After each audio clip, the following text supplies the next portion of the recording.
What is going on? Welcome with a big thumbs up.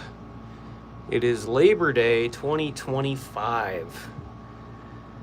And I thought, why not throw this on while I work? Instead of whistle while you work, we record live in the lawnmower shed while we work. So, I'm going to get to grinding. I'm working on a new blade. Got quite the profile here. This is a profile that a guy from work wants me to make. Kind of a commission piece, I guess, so to speak.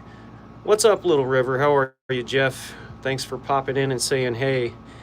I'm out here in the shop just goofing off. We're starting a new knife build. I've got this piece of Damascus to play around with. This is something that I forged not too long ago.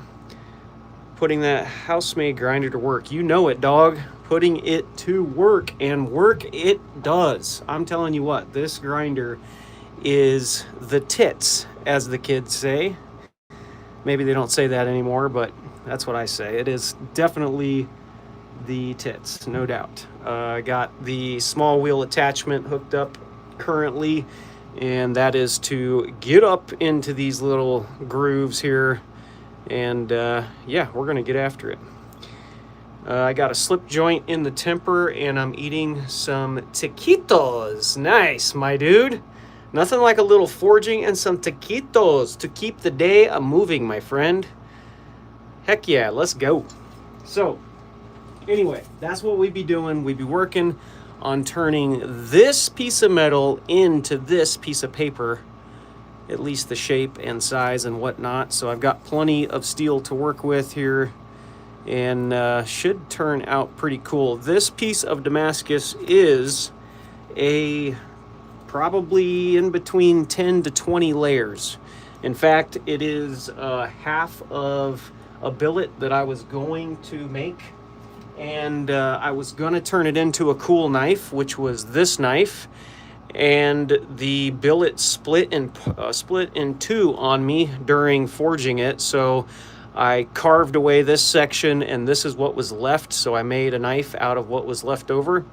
And I want to say this piece of metal was probably like 60 to 70% of the mass, and this was like 30 to 40%. So the pattern will be super bold, such as this one, but I think it will have a few more layers. I don't really know the exact count, but it'll be somewhere in between this and maybe a few more layers. Not really sure. We're gonna eventually find out though. I got a huge billet of about 170 layers, but my big forge needs to be redone. Been working on a smaller ribbon burner to hold me off until I get my giant forge fixed up. Nice. Ribbon burners are cool, man. I really am interested in that because my forge is the big stink. And in fact, I can take you out real quick and show you. And for those that are in here that don't know me or my forging setup, I can show you real quick. I've got the double single burner, butt to butt, or tip to tip, as the kids might say. And it's not super great, but it does allow me to at least get a little bit extra length. Most of the stuff I've done has been out of this just single burner forge. And so I thought, you know what, why not get another one, and we'll butt them up and at least give me a little bit more length to work with, which is nice. It definitely helps. I just might do it. I really need an upgrade, that's for sure. I've got the foundry sitting over here. That's my third forge, and basically kind of like a forge for the most part, just a pot and a hole at the bottom for the burner to go in, and then the crucible. That's how I was able to melt down the handle, and it worked out okay for the most part. I didn't really show a great close-up of the handle, and there's definitely a reason for that, because it wasn't very pretty to look at. So let's go ahead and look at it. Yeah, you can see nothing fancy. And in actuality, it's just a hunk of brass that I really just ran out of time on. That is the moral of this story. Kind of got the tried the baseball stitch. That worked out okay. I got a little bit of contact cement under here so it stays put. And it was kind of a cheap, quick, stupid way to hide the stuff that I didn't have time to fix up. But yeah, got a Pirates of the Caribbean vibe to it. I like it. It kind of does. And in particular, this style of guard does kind of give you that vibe. It's cool. I was going for a French saber, and I did see quite a few French sabers that were, you know, maybe cast or whatever, but they were all brass. They had this shape, but they didn't have any leather on it. They just kind of had some smooth lines for texture or whatever, and I really wanted to do that. I just did not have time to do that. And so I thought, okay, you know, the handle will probably be a dud, but at least I can concentrate a little bit on finishing out the Damascus, and it turned out pretty good. This is the second Damascus blade I have ever made in my entire life, and for the most part, it turned out pretty cool. I was very unsure of what it was going to look like because I just don't have a ton of experience making Damascus, but hey man, now I know what 60 layers of random pattern looks like. And I wonder too, because I didn't really do anything to manipulate the pattern except for stretching it out long ways, but I wonder, had I not put in the fuller, maybe it would have just been more straight to wavy lines. I don't know. I think maybe the fuller definitely helps to bring out some of the pattern. Here's some of the flats up here, so you can see there's still some pattern going on, and as I was stretching it out, I really stretched out this last little bit here. It kind of thinned out the layers and pattern a little bit. But, you know, for my second Damascus blade, being such a long son of a gun, I'm pretty happy with it for the most part.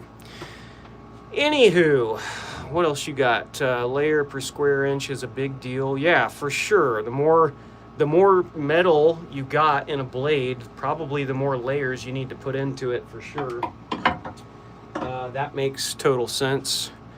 The drawing dies will give you almost a ladder effect also. Yeah, I think that's kind of what's going on. You can really almost see kind of those areas that I've squished out really thin.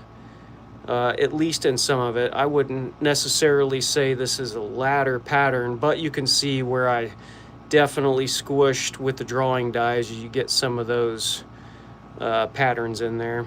What's up, Chevy guy? My dude, you did an amazing job, brother. Thank you, man. Appreciate it.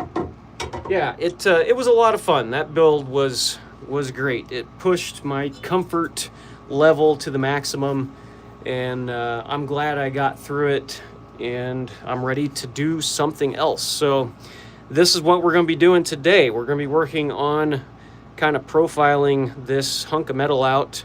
I was saying earlier, it's probably, I don't know, 15 to 20 layers maybe, and I want to say this is 1084 and 15 and 20.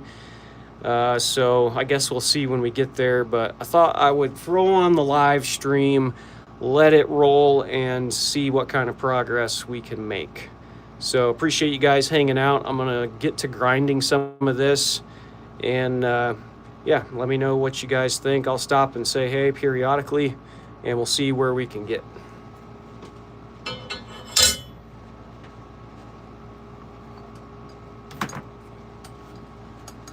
Gonna throw on the old Miller respirator. Gots to be careful, you know what I'm saying? Especially in a lawnmower shed where you don't have a ton of environment or air quality. It gets rather dusty in here pretty quick. So you got to be careful because you only get two lungs, so I'm told, and you got to take care of them. So yeah.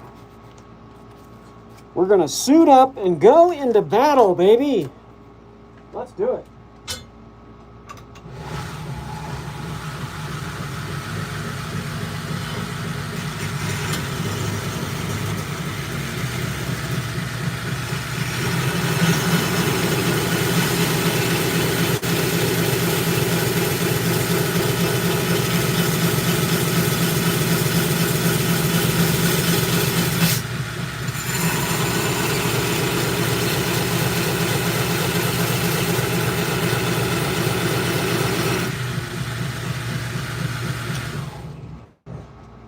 Yeah, so I got a used belt going on right now, and even with the used belt, it is chewing up the metal. I'll get you guys a little bit different picture so you can kind of see what I'm seeing a little better.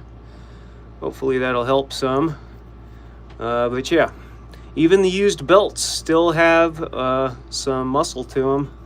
This one's a super old one, and it's rather rough, but it's doing its job.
Mareko's live also doing a chef. Heck yeah, let's go. That's awesome.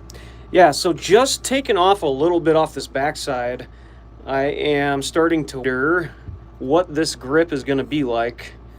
Honestly, feels a little scrunched at the moment. When I talked to the guy who gave me this profile, this is almost to a T of what he drew up. I actually did have to extend this out just a little bit because as I was holding it in my hand, the pinky was kind of scrunched back here a little bit. And the dude's about my size hands. And I asked him, I'm like, hey, this is a really cool profile. This is the profile that he wanted. And he told me he has been trying to find somebody to make him this particular knife for years and just hasn't found anybody, number one, that makes knives or custom knives. Number two, that he felt like could attempt to pull it off. So I was like, hey man, look, I am not the best knife maker in the world. I'm not even close, but I really do like to attempt to make different types of blades. I was like, give me the profile, draw it out for me and tell me a little bit about it. Tell me what you want out of it and I'll give it a go. And I was like, I'm not going to pressure you to buy it. Let me just try to make it just for fun because I like making different kinds of profiles. And when I get it done, I'll bring it in and show you and tell me what you think. So that's what we got going on. I will probably end up tweaking this back section just a little bit more. It's kind of tight. But I do like the idea of this. You've got a really large belly and almost like a straight angle right here. He works for a company called Deck Dudes here in Springfield, Missouri. And so he does a lot of decking and fence work. So I work at a fence company and I see him there. He gets material from us quite a bit. But when this guy shows up, man, he's cool. He always shows up with a knife. Last week I saw him. He had a Viking axe in his truck that he wanted to show me. And he's not the type of guy to where like, oh, let me pull this off my sheath and let me show you my knife. He's like already using it. He finds ways to use it. Like we were loading up some stuff on his trailer and he was cutting the strapping with his knife. And it wasn't like, ooh, I'm just gonna, cut this real quick. He like pulled it out and hacked it, cut it in one go, and then he did this maneuver where he took his knife and he flings it down onto the trailer. It does like 2 spins like this, and boom, right into the wood of the trailer. I mean, it was badass. The dude knows his way around a knife. And I just looked at him like, I wonder how many times you practice that or do that. You probably do it all the time. That's why it didn't miss. But it was pretty sweet. I'm like, all right, this guy knows knives. I cannot disappoint him. I better make him something that will be appealing to the eye, but will also not break, as I'm sure he'll be throwing this thing across his truck and on his trailer and all that stuff. Really cool guy. He actually gave me some wood, and I have some of those pieces over here. Let me see if I can find them. He gave me some spalted ash, and he also gave me some walnut and some pear and some whinge. So here's a little strip of, I believe he said this was pear. I'm not really familiar with this wood, but it's a good size for bolster material, and it's a really pretty color, and it's really good hardwood. It appears to be anyway. So yeah, gave me that piece, which is really cool. Then he gave me this piece, which he said was whinge, and I'll take him for his word. Most of the whinge, I mean, I'm sure there's different species, but most of the whinge that I've seen, or wingay or wingy or however you want to say it, looks like this. So could it be the same? Maybe they're just different species. I'm not a wood expert, so I don't know, but that's I got this one from my wood supplier, and that's what that looks like. This one is completely different, but it is really pretty, and I could use this for something. I don't know if I'll be using it on his knife. I think I'm going to be using probably a synthetic material, because I would imagine he'll be using and abusing it pretty good. Then he also gave me some spalted ash, and this was just bare ash colored, but I was like, you know what, I'm going to put this on a knife, and I want to try to incorporate some color into it. So I pulled in cactus juice. We got some purple and some green in there, and it turned out pretty cool for this file knife. Definitely a cool little blade. So the dude has definitely done me a solid in hooking me up with some free wood, so I felt like, you know what, I'm gonna attempt to make this knife for him, because why not? Let's see. Looks like a tracker type. What's up, Knife Nut? How you doing, buddy? It's pretty cool for sure. Yeah, I agree. It's definitely an interesting profile, no doubt. Will it have a hollow grind in the front half? I don't know. That is a good question. Something I'll probably have to ask him. It almost looks like he just drew this out to let me know that there was a bevel all the way around this thing over to here. So, but I'm sure he has a preference as to what I do, either hollow grind or saber grind or something. Not really sure. And then maybe a fully sharpened tip as well. I don't know. I'll have to get with him and ask him. But yeah, anyway, that's really cool of him to do that. So I thought, hey, why not? We'll attempt to make him something. And I've got all kinds of different pieces of wood and materials, so I'm really not sure what I'm going to do yet. Here's oak burl that I stabilized, and it's really pretty cool. Could be cool anyway. This stuff is pretty decent. I get this wood for free in Springfield. They've got a hardwood flooring place, and they throw out a bunch of scraps. And if you dig through the scraps long enough, you'll find some cool pieces that have a lot of interesting grain going on. So I like to take these and stabilize and dye them. So there's that. Here's another piece that I have stabilized and dyed. And I want to say this is salted maple. And it's one that I bought off of bellforestproducts.com, maybe. I've done quite a few chunks of wood for them. Bought quite a few from them, and they always turn out really nice. The stabilizing works really well. Let's see. Then I've got just some burl here. This is Thua, I believe. Thyua or something like that. But this was another piece that I got off of them, and this is not stabilized yet, but I could stabilize that and bring some color into it. Got a chunk of red palm, which is pretty cool. I think this is red palm. Yeah. So red palm is a cool choice. Let's see here. Much like the black palm, which is what I'm used to, then you've got the red palm. But what makes this stuff really cool is using it on like a segmented scale where you would actually see this up along the front of the knife because it has those little polka dots in it. And, you know, if you played around with being able to see that, it could potentially be pretty cool for like a segmented thing.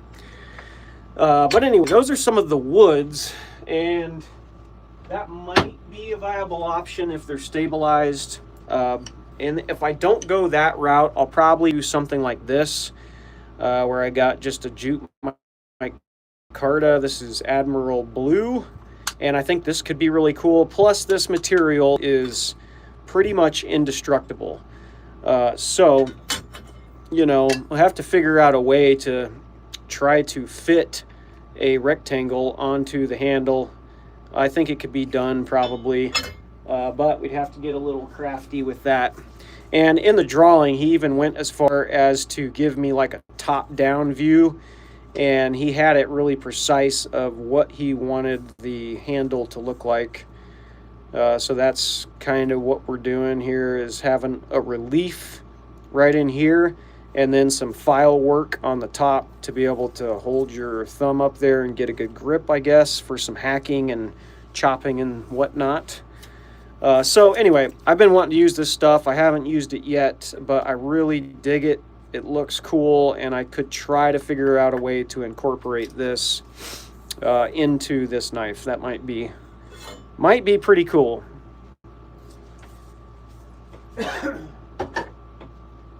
And let's see.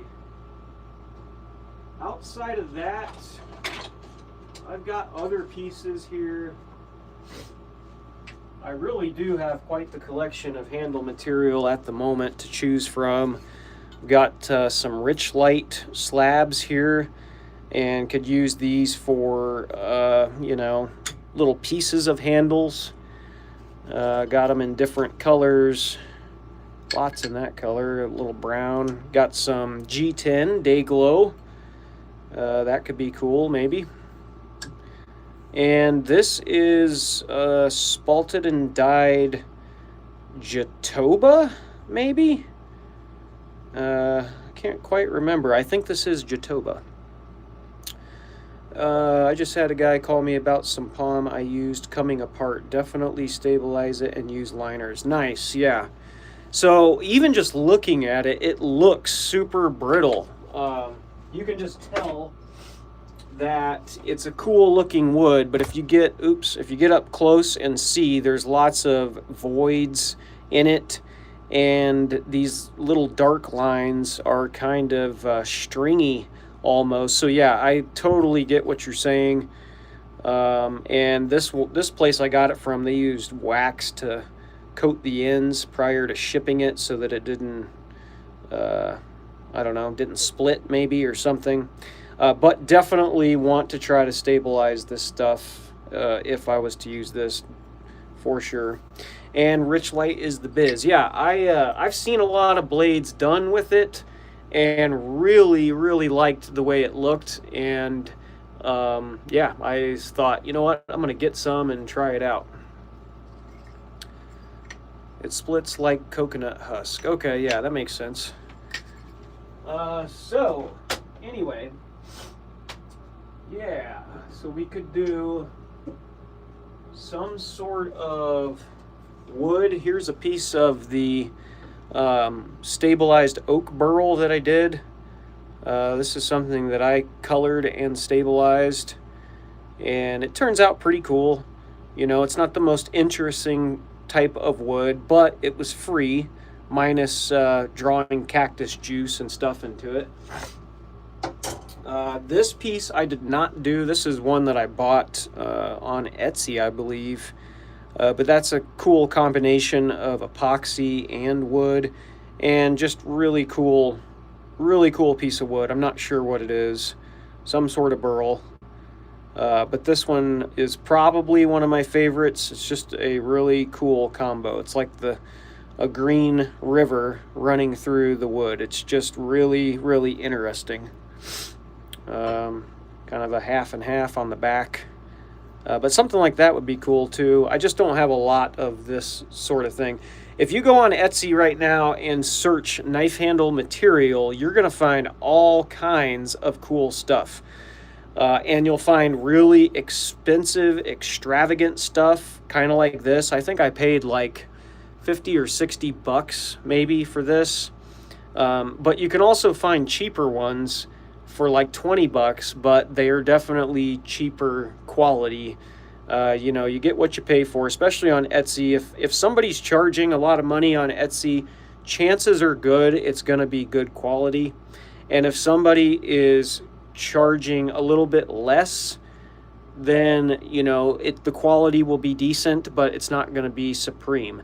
And that's why, like, whenever I post my knives onto Etsy to sell, I'm not asking an arm and a leg, because I know that I'm not here in my knife shop making perfect knives.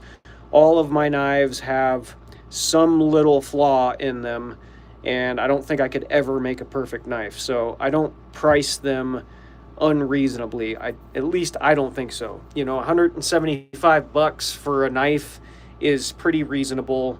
As long as the knife is heat treated well and you take care in making it, I feel like that's a reasonable price. So anyway, enough rambling. I'm really good at that. I can ramble on for hours. Sometimes I just gotta, you know, check myself. So we got 231 people in here. Let's go. Out of the 231 people hanging out with me, or maybe 158, whatever the number is, why don't you guys say hey? Let me know you can hear me. Tell me what you're up to today. Are you just, you know, thumb scrolling, trying to find something to chill out on? Do you like knife making stuff? Do you like making things? Tell me what your jam is. What do you guys like to do for fun? What are your hobbies? I'm a maker. I always have been. I've always loved to make things. My latest kick has just been making knives, and I've been doing that for almost 2 years now. Well, pretty much 2 years on the money. I've been making blades, and I don't plan on slowing down anytime soon. I love making them. The whole process is tons of fun. You get to work with metal, and especially getting into making Damascus, I feel like that's a whole journey on itself of trying to figure that out. But then you also get the added bonus of working with wood, working with leather, different types of materials, bolsters and brass, and the combinations are endless. And I think that's part of the reason why I like making knives so much, is because the artistic side of it is never dull. Each knife that I make is different. It's made either in a different shape or made from different material.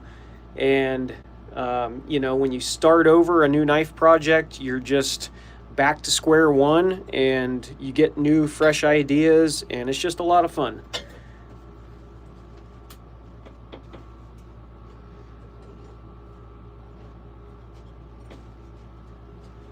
show you some other knives that I've got sitting up here.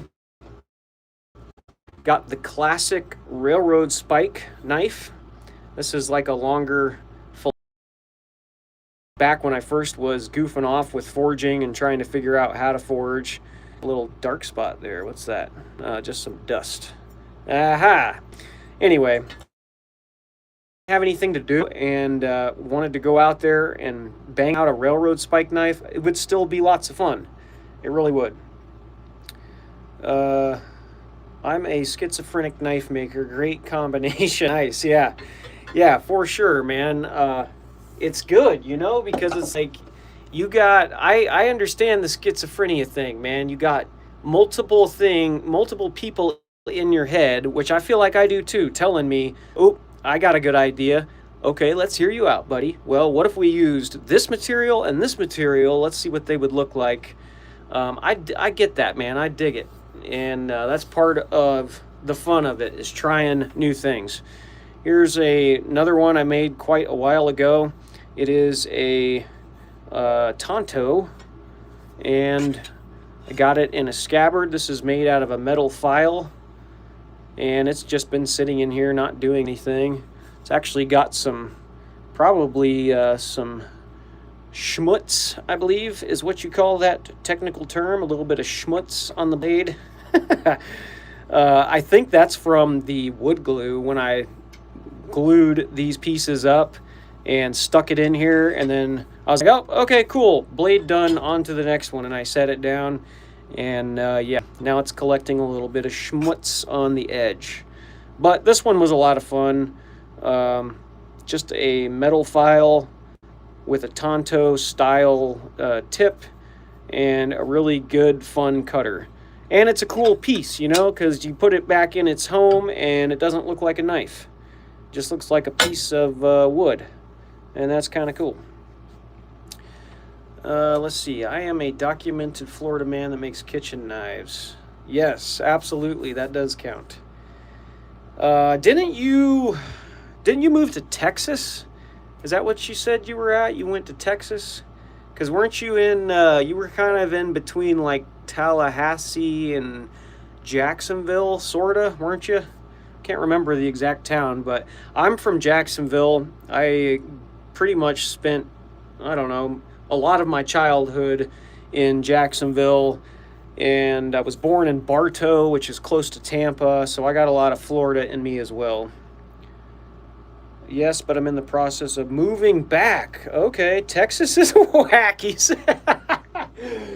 He says, yo, I tried to go to Texas. I lasted a month or two, and I am headed home. That's hilarious. Texas is Texas, man. I don't know much about Texas, but I wouldn't dare say a bad word about it, because I don't know. But I can tell you Florida is cool, man. I got a special place in my heart for Florida. I always have and probably always will. Anywho, yeah.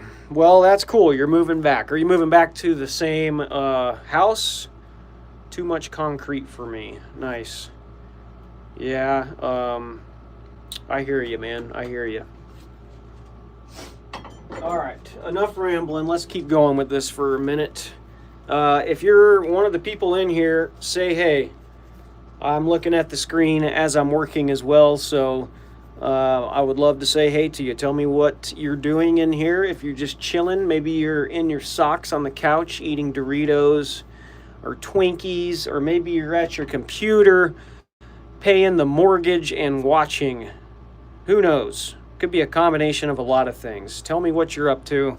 Tell me what you like to do. Do you make things? Let me know. Just north of Gainesville. Okay, right on. Go Gators, baby.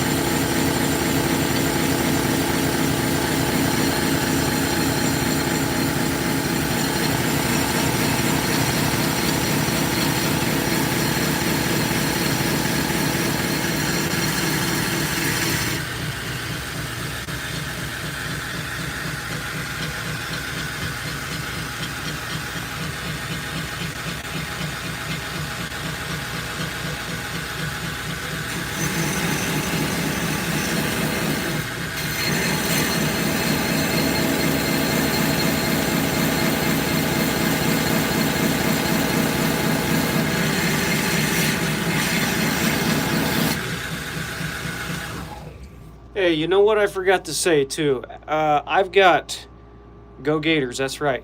I have 114 people are in here hanging out, and that seems to be a pretty consistent number.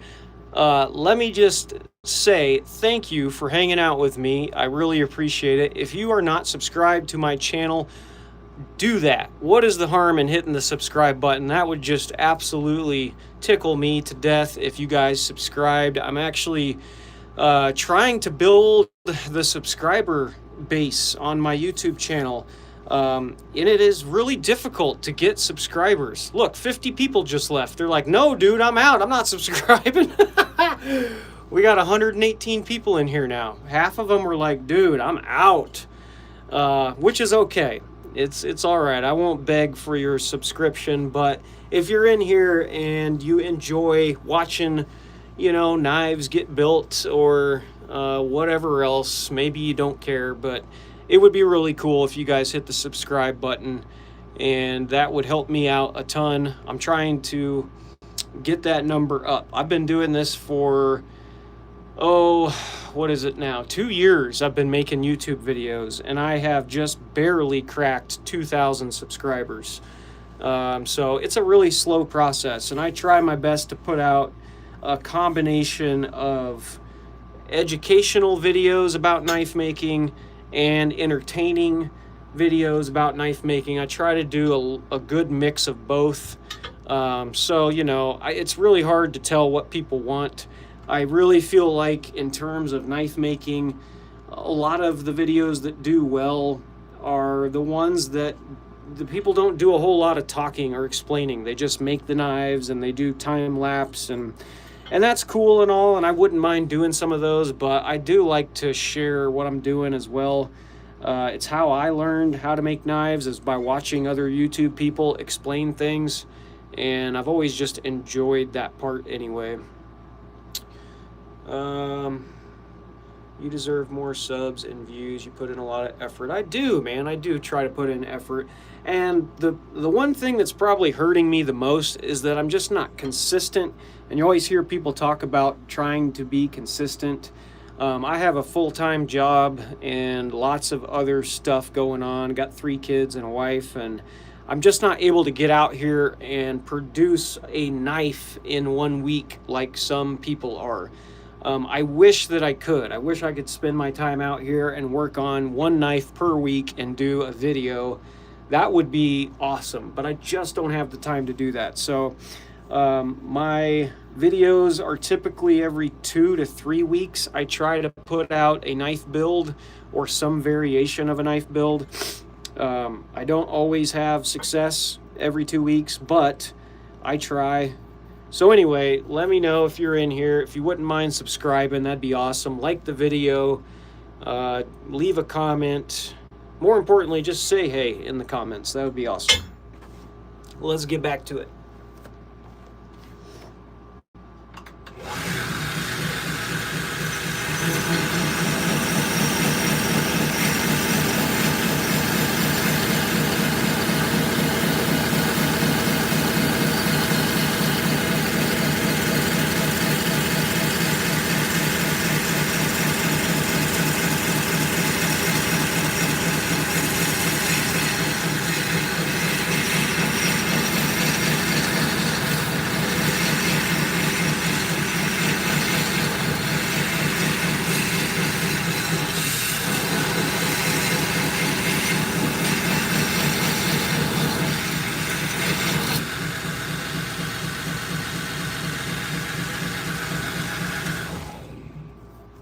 Yeah, and normally when you get to this point and you have a billet of Damascus and you get this far into the billet and you're grinding the side, you can normally tell if your forge welds are good or not.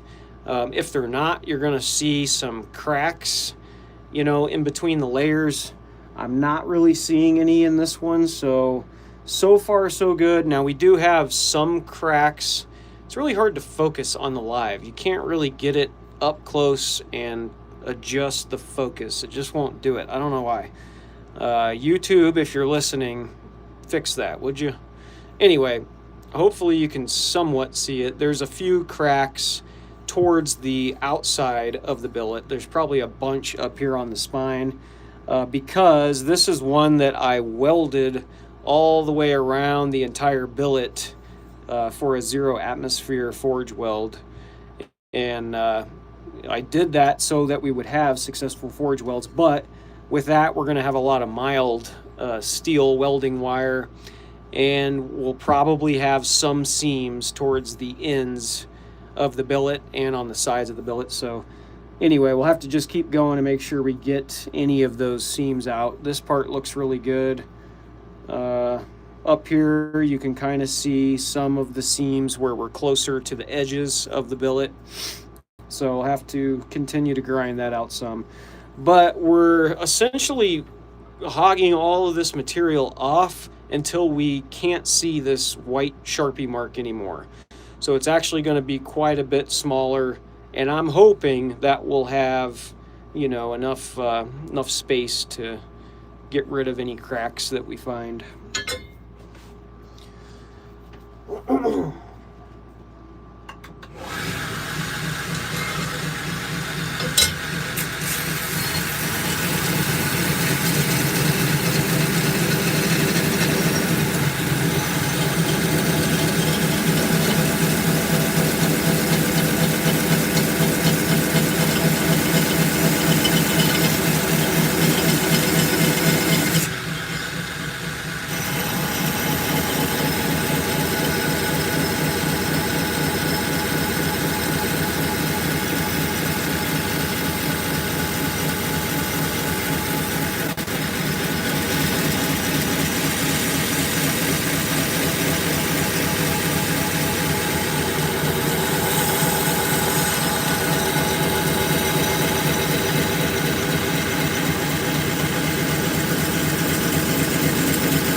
Man, you can tell that this grinder does a great job of just getting in here and eating away the steel.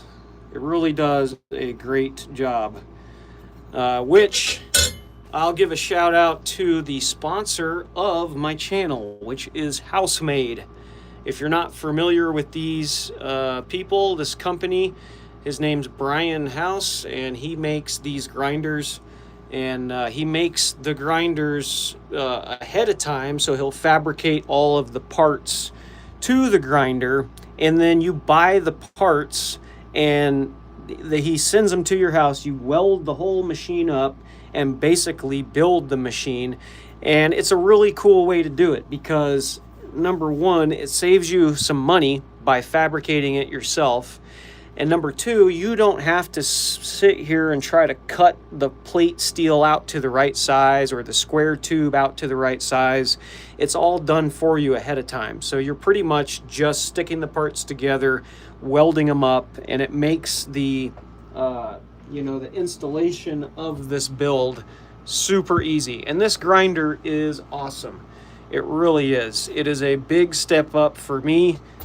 Compared to my old grinder, which is this Grizzly 2x42, and prior to that it was the Harbor Freight 1x30, and prior to that it was this turd down here hiding at the moment. It's a 4x36, and it really doesn't have much business being in a knife making shop. I'll be honest, it does. It has its places, but not for grinding bevels or profiling a blade. It's just not a metal working grinder. It's meant for wood, and it does an okay job at wood, but not so great at metal. So anyway, this is a major step up for me, and it has been absolutely awesome running this thing. I will say though that I am a little bit limited with its power, at least back here and for my scenario, because I have an extension cord out off the back of my house that runs out here to the lawnmower shed, and it's on a breaker that's already overloaded. So it's not the grinder's fault, it's just that the breaker that I have it plugged into already is drawing a ton of amps, and so I cannot crank this thing up full speed or it will trip the breaker. So that kind of stinks, but I will say that I can get it up about half speed, and that is absolutely enough to do pretty much anything I need to. So that part's nice. But yeah, the grinder is just awesome. I've got the work rest here, got the small wheel attachment right now in it. Then down here on the floor, there's the platen. And that's really about what I got. I've got a contact wheel arm here. And what's cool about this is I can take different sized wheels and put them up here where it goes, and then all of a sudden, instead of having a small wheel to grind on, you know, I've got a 10-inch wheel, which is awesome. Or if I want to take the wheel off one of the platens down there, I've got a 4-inch. I've also got different sizes. I think I got a 3-inch over here. Yeah, I got a little 3-inch dude. So that part makes it really cool. You can pretty much get the right size wheel on there, and that really helps a bunch depending upon what you're doing. Makes life a lot easier.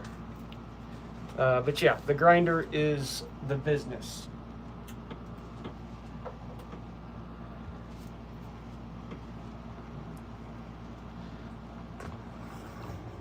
All right, so we still have some work to do. And in fact, that went pretty well getting up in here. I could probably get a little bit more. This spot here, we're going to probably change to a smaller wheel to get just a little bit tighter in there. We'll probably finish up here real quick, grinding some of that first, and then the wheel. 160 people in here. Say hey if you're in here. Let me know what your name is, what you like to do, and subscribe to the OG Frenchy. Just do it.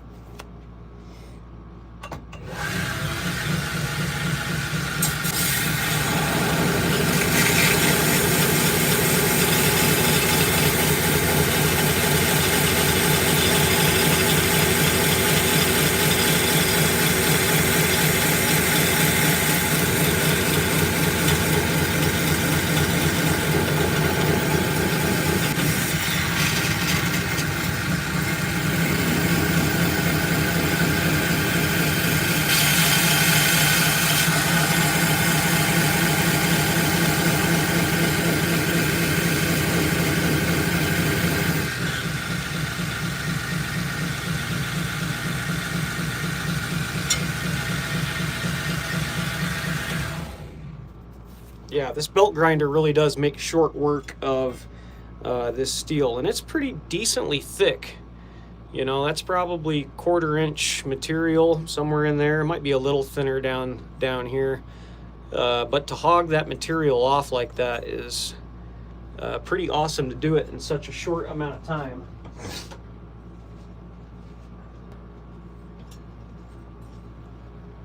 Yeah, let's see here. We're about just shy of a 1/4-inch.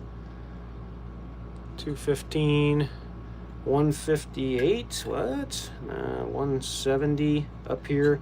Yeah, I've got a little spot up here on the spine. I'll probably have to put it back in the forge and fix that. That's what you call a whoopsie. So we'll have to flatten that out again. Yeah, about almost a 1/4-inch, I guess. Pretty cool, pretty cool. All right, let's go ahead and change out the wheel on this dude. Changing the small wheel on this grinder is relatively easy. So if you're working with the tool rest, you can undo that with a quick change lever there. Pull out the tool rest, and we can flip this back up like so. And then you've got just, hopefully you can see that, yep, you just got the tensioner arm here. Just kind of push that down and the belt comes right off. And that gives you access to the wheel, which you can pull off. And these machines are really well made, especially the small wheel. Brian sent me this small wheel attachment for free to review, and I did a short review video on it, singing its praises because it deserves praises. This thing is absolutely awesome. It makes life super easy, and it's well built. I mean, the tolerance in here is outstanding. It's almost hard to get them in and out, but that's what you want, because you want it in there and you want it to stay in there. And just an absolutely fantastic job making this. Another really cool thing about his small wheel attachment is that the wheels are rubber coated, and that makes a big difference. This is another type of small wheel that I have for the Grizzly small wheel attachment, and I can turn it around and show you. So this is like what I call an El Cheapo small wheel attachment, and you can find these for pretty cheap.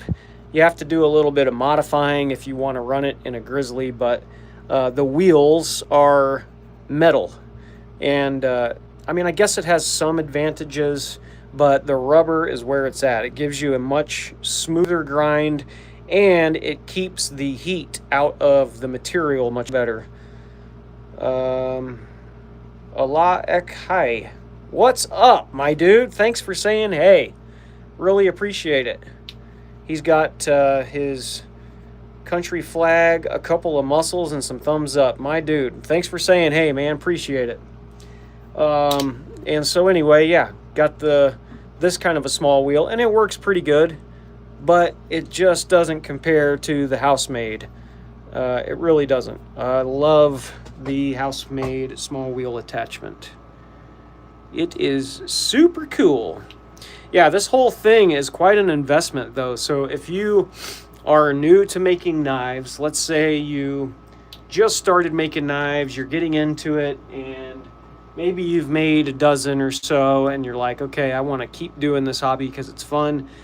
You don't have a ton of great options for grinders without spending a crap ton of money. There just really aren't great options. And at the time, a couple years ago, or maybe a year ago, Grizzly came out with this grinder, and it really owned its own niche in this market because there was not a belt grinder that was as versatile as this one is for the money. I think when I bought this thing, I used a coupon, and when it first came out, I want to say I spent $250 on it, thereabouts. And it really is like a miniature 2x72. You can kind of see it's pretty much the same idea as this thing. You know, it's just a much smaller package. It too has a VFD, so you can crank it up or slow it down, and any other grinder that was like 100, 200, 300 bucks just did not offer that. And then it also goes horizontal, vertical. It's got it doesn't have any attachments, but you can make attachments for it pretty easily. I've got this, I've got the flat platen, and then I've got a contact wheel attachment that I made.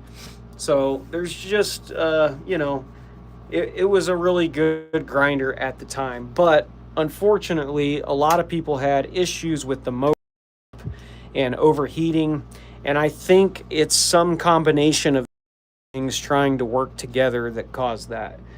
This is the power supply and the variable speed drive that tells the motor how fast and how hard to run. And for whatever reason, these two just don't like each other, I think. I've had this one. This is the original motor, the original VFD, and it still runs, but it gets really warm if I'm running it for any, amount of time, over 10 minutes. That's about all you can get out of this thing, which isn't a lot of time. It's not enough time to make a knife.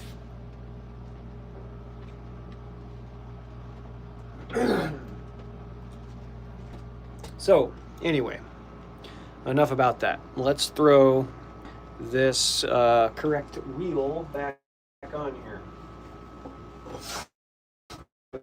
I don't know where I set it down. Person who does that, like, my shop is really small. It's a 8x10 lawnmower shed. And I just gave you the grand tour in 2 seconds. So, yeah. But I always set something down, and then I'm like, what the heck? Where did I just put that? That is my nemesis, is myself. I'm always having a hard time figuring out where the heck I put something. Man, you should have seen this place a week ago when I was finishing up, not a week ago, a few days ago when I was finishing up the Saber. It was a mess in here. Holy crap.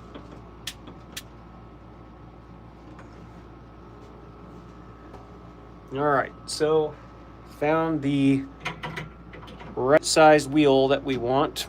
So we'll throw that in there. See, it just snaps in there really nice. The tolerance is great and just super cool. The deflector wheel is awesome too, because without that, you have the belt kind of like on the Grizzly one, where it's just coming straight down off of the idler wheel, and it's just in your way. So the deflector wheel is cool because it then gives you this nice tight radius on here, and I have found that to be super nice. Like this one over here does not, and you don't quite get the same radius from it. Let me throw another belt back up on here so I can show you.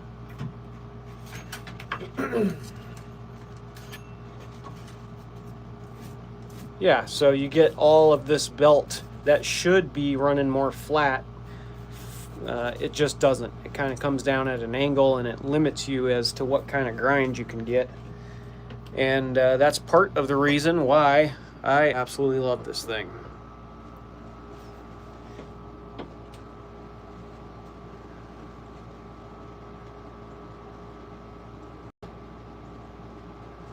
All right. Let's throw this belt back on here.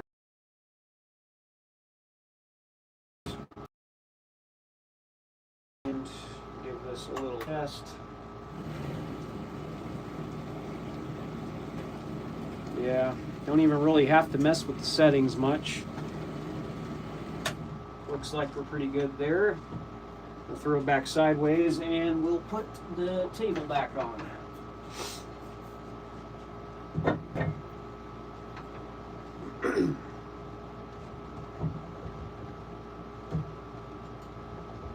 Yeah, so anyway, if you are into making knives and you're in the market for a belt grinder, do yourself a favor and get yourself a Generation 5 belt grinder from Housemade.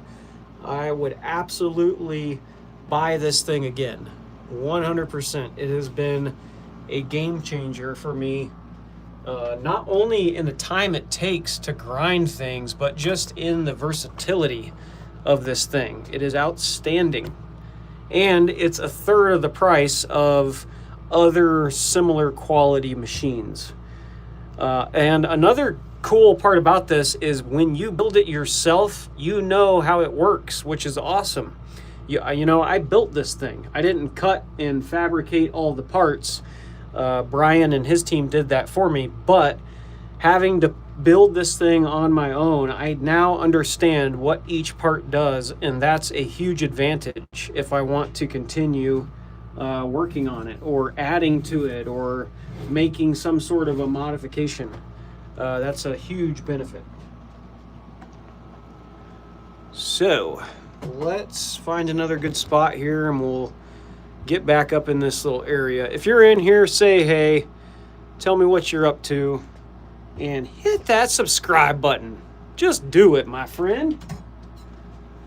That would be super cool if you subscribed. That would just make me super happy. All right, I'm gonna throw my mask on and we'll get back at it.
Well, there we go. James Watson says hi. What's up, James? Thanks for saying hey. Ooh, that's kind of warm. Yeah, I think, for the most part, it's all right. Might be a little tight still back here. Might have to either round this over or scooch it back a little bit. We'll have to see. Anyway, where are we at? We're at 65 minutes. All right. Cool.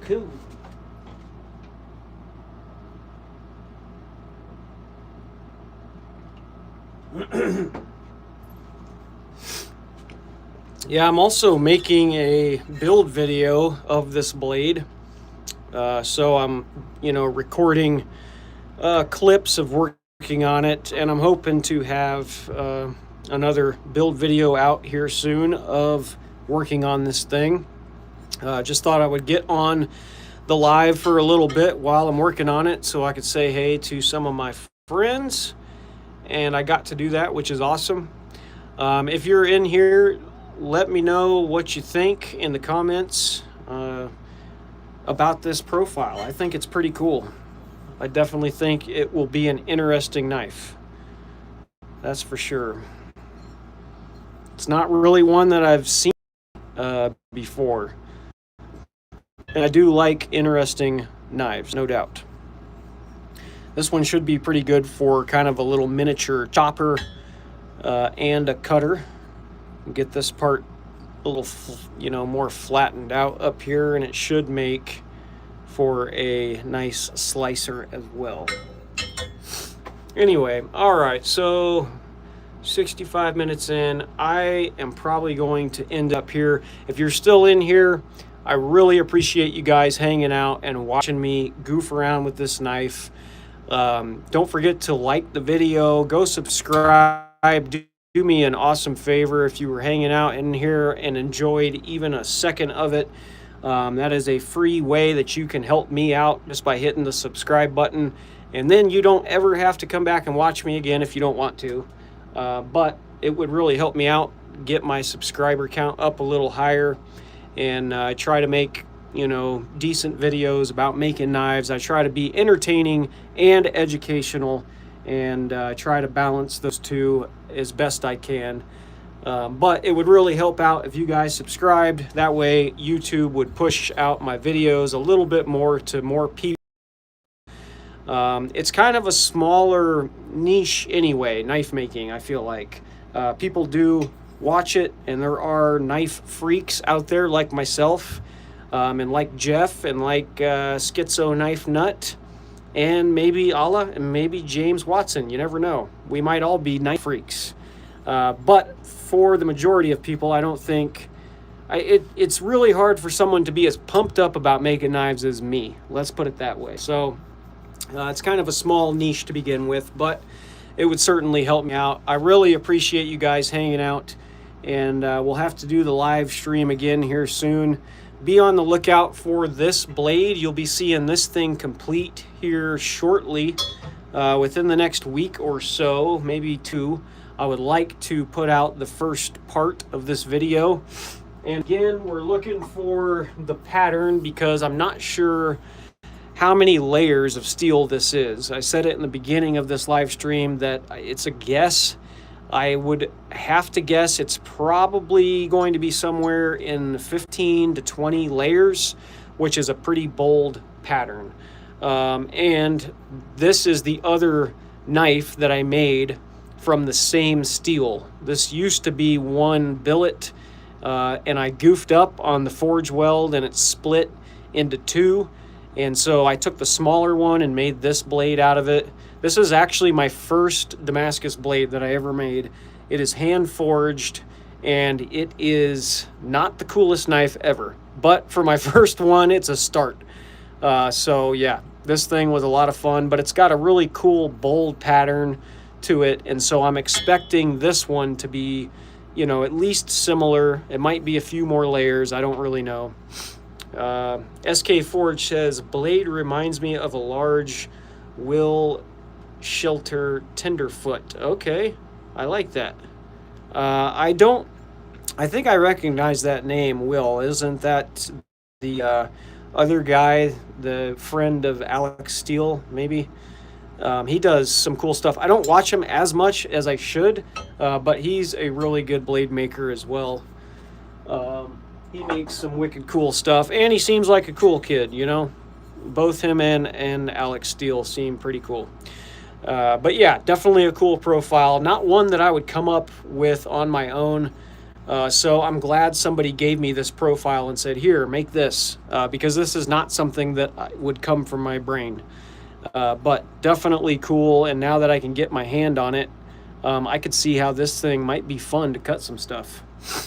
So yeah, anyway, hopefully we'll be able to see what the pattern looks like in the next week or so as I put this video out, and we'll see. Only time will tell. It'll probably end up looking more like this. This is the 60 layer, the second Damascus blade that I just finished up for the military challenge, and this is 60 layers of random pattern Damascus. And for my second ever Damascus knife, it came out really cool. The Damascus looks great. The pattern is really interesting. It's got straight, like wavy type lines on the bevels, and then it goes kind of crazy up in the fuller, and it's just a really cool pattern. So I don't think it'll look anything like this, only because this is 60 layers. This one's 10, but it'll look something like this one probably. Anyway, so yeah, appreciate you guys hanging out. Like I said before, thank you for watching. Thank you for subscribing. Really appreciate all of you in here subscribing. Hopefully you have. If you haven't, hit the subscribe button. That would just make me super happy. And it would give me some encouragement to keep going with this YouTube thing, because sometimes it feels like you put in a lot of effort to make videos and you don't get a whole lot of people to watch them, which is fine because I still enjoy making knives and I'd be making knives regardless, so I might as well film some of it. Also too, don't be a fool like me.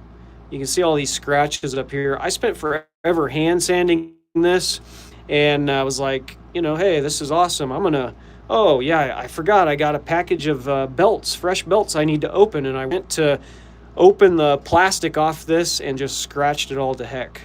So that's the one bad thing about Damascus, is it scratches easy, and then, you know, you're stuck with the scratches. Anyway, don't be a fool like me. Use a different knife maybe, and lesson learned, I suppose. Anyway, really appreciate you guys watching. I'm out of here, and I will catch you guys in the next one. Thanks so much.